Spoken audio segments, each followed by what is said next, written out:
আসসালামু আলাইকুম প্রিয় দর্শক, আমিরুল মোমিনিন মানিক আপনাদের প্রত্যেককে আমন্ত্রণ জানাচ্ছি চেঞ্জ টিভির লাইভ পর্যালোচনায়। প্রিয় দর্শক, আজ 13ই অক্টোবর 2025, এই মুহূর্তে রাত 8টা বেজে 53 মিনিট। আমাদের আলোচনার বিষয় হচ্ছে 17ই অক্টোবর ঘিরে গোপনে অকল্পনীয় দর কষাকষি।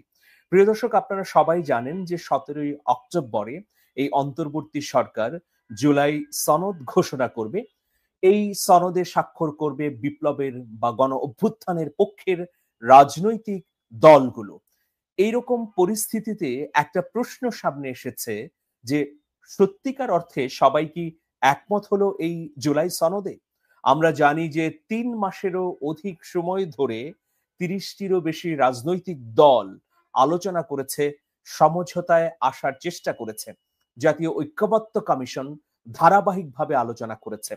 কিন্তু অত্যন্ত পরিতাপের বিষয়, এখন পর্যন্ত গুরুত্বপূর্ণ দুটি বিষয়ে কোনো ধরনের ঐক্যমত্য হয়নি। সেই দুটি বিষয় কি? একটি হচ্ছে জুলাই সনদ কিভাবে বাস্তবায়ন করা হবে, গণভোটের মাধ্যমে করা হবে, এই বিষয়ে সবাই একমত হয়েছে।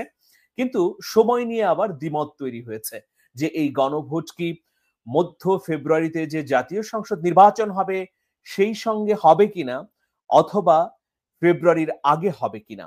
এটি নিয়ে রাজনৈতিক দলগুলো বিভক্ত হয়ে গেছে। আর দ্বিতীয় বিষয় হচ্ছে যে নির্বাচনটি কোন পদ্ধতিতে হবে, সেটি কি পিআর পদ্ধতিতে হবে নাকি বর্তমান প্রচলিত সাধারণ পদ্ধতিতে হবে। আর এই দুটো বিষয় নিয়ে মোটা দাগে 3টি রাজনৈতিক দলের মধ্যে বিভেদ, বিএনপি, জামাত এবং এনসিপি। জামাত এবং এনসিপি চাইছে যে ফেব্রুয়ারির আগেই জুলাই সনদ বাস্তবায়নের জন্য গণভোট করা হোক। আর ইতোমধ্যে বাংলাদেশ জামাত ইসলামী আজকেই তারা একটা ব্রিফিং করে জানিয়েছে যে গণভোট নভেম্বরে করা হোক। তাহলে নভেম্বরে গণভোট হয়ে গেলে জনগণ যদি জুলাই সনদের পক্ষে রায় দেয়, তাহলে সেই সনদের মাধ্যমেই আগামী নির্বাচনটি অনুষ্ঠিত করা যাবে। অন্যদিকে বিএনপি বলছে যে মধ্য ফেব্রুয়ারিতে নির্বাচনের যে ডেডলাইন দেওয়া হয়েছে, একই দিনে জুলাই সনদের উপর গণভোট এবং জাতীয় সংসদ নির্বাচন অনুষ্ঠিত হোক। আর আমরা দেখতে পাচ্ছি পিআর নিয়ে জামাত সহ 7টি রাজনৈতিক দল এখন মাঠে রয়েছে, বিভিন্ন ধরনের আন্দোলন কর্মসূচি দিয়ে যাচ্ছে। এই রকম বিবাদমান পরিস্থিতির মধ্যে জুলাই সনদে স্বাক্ষর করার কথা বলা হচ্ছে এবং 17ই অক্টোবর জাতীয় সংসদের দক্ষিণ প্লাজায় অনুষ্ঠান করে সেখানে প্রধান উপদেষ্টার উপস্থিতিতে এই সনদ ঘোষণা করা হবে বা রাজনৈতিক দলগুলো স্বাক্ষর করবে বলে আমাদেরকে জানানো হয়েছে। কিন্তু যদি এই জুলাই সনদের গণভোট নিয়ে সময় নিয়ে ঐকমত্য না হয় বা নির্বাচন কোন পদ্ধতিতে হবে তা নিয়ে ঐকমত্য না হয়, তাহলে এই সনদের কি মূল্য আছে, এটা নিয়েও কিন্তু অনেকে প্রশ্ন তুলেছেন। প্রিয় দর্শক, ভেতরে ভেতরে অনেক কিছু হচ্ছে। ডিপ স্টেটে এ নিয়ে যেমন একটি সমঝোতার উদ্যোগ নেওয়া হয়েছে,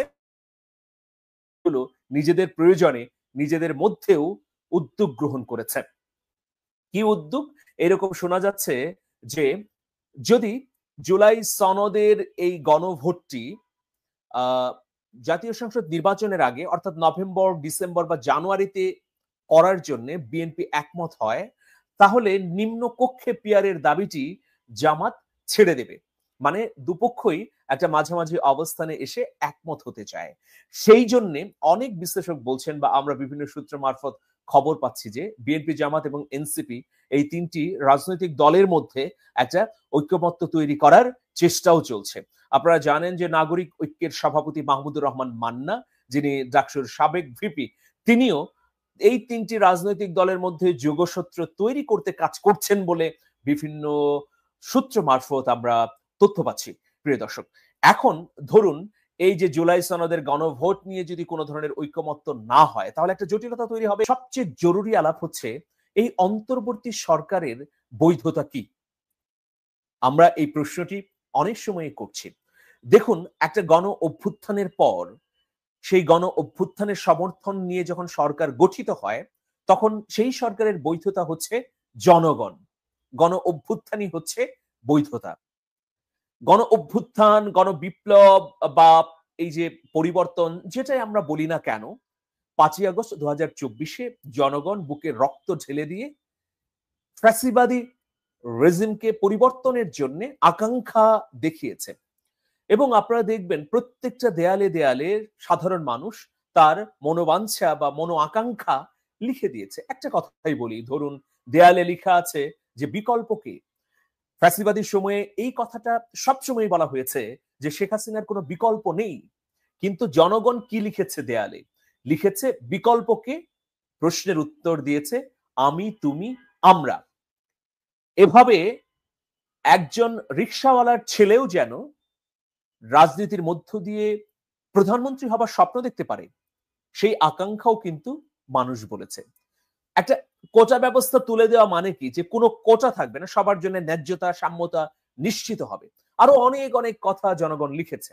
এখন এই রকম সমর্থন নিয়ে ক্ষমতায় আসা একটি সরকার যখন রাজনৈতিক দলগুলোর পেছনে পেছনে ঘোরে সনদ বাস্তবায়নের জন্য, সংস্কারের জন্য, বিচারের জন্য, তখন এর চেয়ে দুঃখজনক আর কিছুই থাকে না। এখন দেখুন 17ই অক্টোবর আমাদের হাতে আর বেশি দিন নেই, 4 দিন আছে। মানে 4 দিনও নেই, 3 দিন বলা যায়। অবশ্যই কাজ করার জন্য 3 দিন সময় আছে। এই 3 দিন সময়ের মধ্যে এই সরকারের সামনে অগ্নি পরীক্ষা। কি অগ্নি পরীক্ষা? সরকারকে অবশ্যই গার্ডস দেখাতে হবে। সরকারের হাতে তো এখন অনেক ক্ষমতা আছে। সরকার চাইলেই তো এই জুলাই সনদকে বাস্তবায়ন করতে পারে, কার্যকর করতে পারে। সরকার যদি বিএনপি, জামাত বা এনসিপির দিকে তাকিয়ে থাকে, তাহলে সেটা তো একটা ভয়াবহ নতজান নীতি আমি বলবো। সরকার কেন তাকিয়ে থাকবে? সরকারের হাতে ক্ষমতা আছে, সরকারের প্রতি জনগণের সমর্থন আছে। যে জন আকাঙ্ক্ষার উপর দাঁড়িয়ে আছে সরকার, সেই জনগণের আকাঙ্ক্ষা তো যে সনদ বাস্তবায়িত হোক, সংস্কার হোক, বিচার। দর্শক, আমরা যদি ইতিহাস ঘাঁটি, এরকম বিপ্লবের পর পৃথিবীর এমন কোন রাষ্ট্র নেই যেখানে সবাই একমত হয়ে গেছে।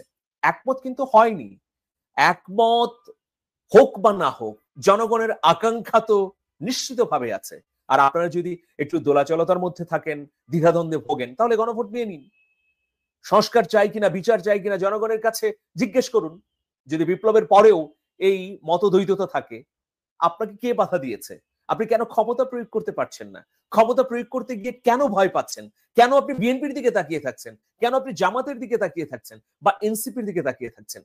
দেখুন, একটা চরম বাস্তবতা হচ্ছে গণ অভ্যুত্থান হয়েছে জনগণের স্বতঃস্ফূর্ত অভিপ্রায়ে, শহীদের রক্তের বিনিময়ে।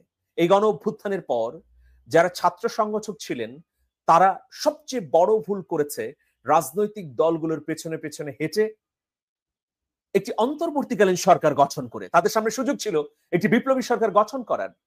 তাদের সামনে সুযোগ ছিল শহীদ মিনারে গিয়ে আবু সাইদের বাবার কাছে শপথ নিয়ে প্রচলিত সংবিধানকে স্থগিত করে জনগণের আকাঙ্ক্ষার সকল সংস্কার এবং পরিবর্তন সাধন করার। সেটা তারা করতে পারেননি। 3টি দিন, মানে 5 তারিখের পরে 8 তারিখে শপথ হয়েছে এই সরকারের। 3 দিন পেয়েছিল গণ অভ্যুত্থানের সংগঠকরা। কিন্তু তারা এত চরম ব্যর্থতা দেখিয়েছে এই ক্ষেত্রে যে তাদের এই ব্যর্থতা ক্ষমার অযোগ্য। জাতি কি বারবার রক্ত দেবে? জাতি কি বারবার লড়াই করবে? অঙ্গহানি হবে, চোখ হারাবে, পা হারাবে? অবশ্যই না। এবার তো যে বিপ্লব হয়েছে স্বতঃস্ফূর্তভাবে, কৃষক, শ্রমিক, জনতা, ছাত্র, মেহনতি মানুষ সবাই নেমে এসেছিল। আপনাদের নিশ্চয়ই মনে আছে যে আবু সাইদ শহীদ হবার পর পুরো বাংলাদেশ শাহাদাতের চেতনায় উজ্জীবিত হয়ে গিয়েছিল। ঘরে ঘরে এই চেতনা তৈরি হয়েছিল যে আমরাও রাজপথে নামবো, প্রয়োজনে মারা যাব, তবুও এই অপশাসককে উৎখাত করব। তো এইরকম মনো আকাঙ্ক্ষা। সুতরাং 17ই অক্টোবর আসার আগেই আমরা এই সরকারের কাছ থেকে শক্তিশালী, দৃঢ় অবস্থান দেখতে চাই। জনগণ যা চাইছে তা যেন এই জুলাই সনদে বাস্তবায়িত হয়, এটা আমাদের প্রত্যাশা। নিশ্চয়ই রাজনৈতিক দলগুলো দর কষাকষি করবে, তারা ঐক্যমত্যে আসার চেষ্টা করবে, কারণ গণ অভ্যুত্থানের পক্ষের সব রাজনৈতিক দল এটা জেনে গেছে যে ফেব্রুয়ারিতে নির্বাচন হতেই হবে, নইলে এই রাষ্ট্রটি অন্য একটি অন্ধকার সরণিতে পা ফেলবে। প্রিয় দর্শক, সবার জন্য অনেক অনেক শুভেচ্ছা, ভালোবাসা। সবাই ভালো থাকুন। আপনাদের এই আলোচনার উপর কোনো মতামত থাকলে অবশ্যই ইউটিউবের কমেন্ট বক্সে গিয়ে লিখুন। ভালো থাকবেন। আল্লাহ হাফেজ।